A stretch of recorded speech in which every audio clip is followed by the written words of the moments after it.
Indian red cross सोसायटीने सर्व लेकींना, सुनांना, सासवांना लिहितं केलं.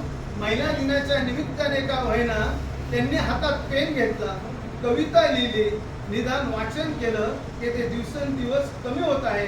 कारण व्हॉट्सअपवरून उचलायचं, इकडे टाकायचं आणि स्वनिर्मिती आता आम्ही विसरलेलो आहे. रात्र होते आणि आम्ही सुप्रभातचे मेसेज टाकतो आणि सुप्रभात होते तेव्हा गुड नाईटचे मेसेज टाकतो. अगं बाई चुकलं, मला लाईक्स केल्याने म्हणून अधीरता असते असं गोदामाई सांगत असते. स्वनिर्मितीसाठी अशा स्पर्धांचं आयोजन होणं गरजेचं असतं.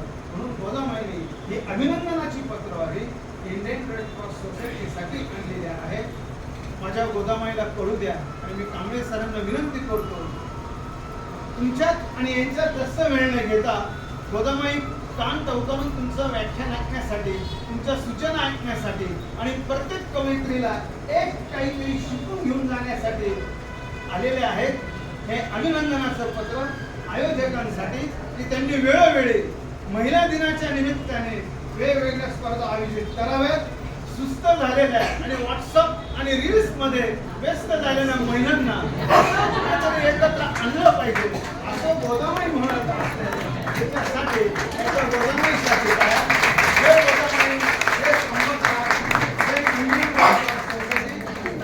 टाळ्यांचा गजरा हे पत्र आयोजकांसाठी देऊयात आणि दरवर्षी अशा स्पर्धा होऊ द्या.